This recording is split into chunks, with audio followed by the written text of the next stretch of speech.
Jonah. Jonah 1. Jonah runs.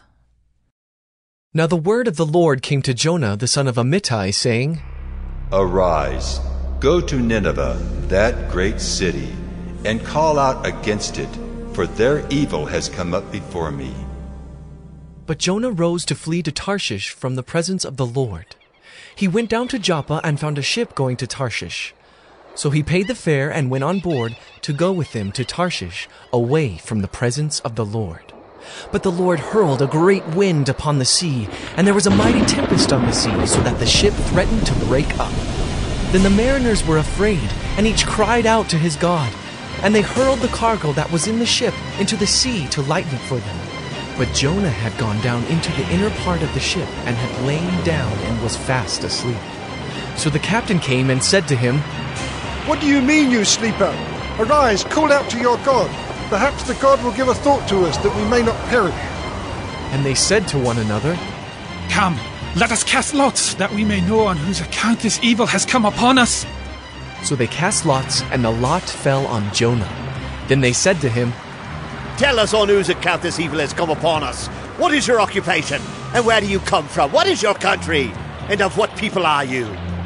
And he said to them, I am a Hebrew, and I fear the Lord, the God of heaven, who made the sea and the dry land. Then the men were exceedingly afraid and said to him, What is this that you have done?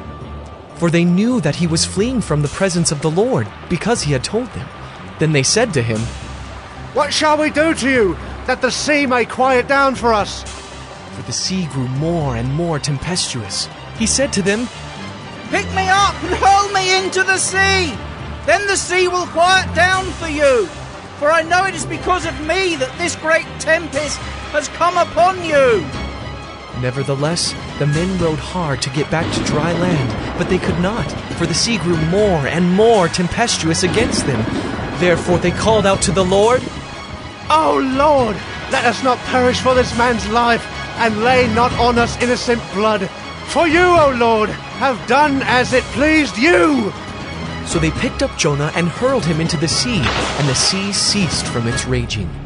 Then the men feared the Lord exceedingly, and they offered a sacrifice to the Lord and made vows.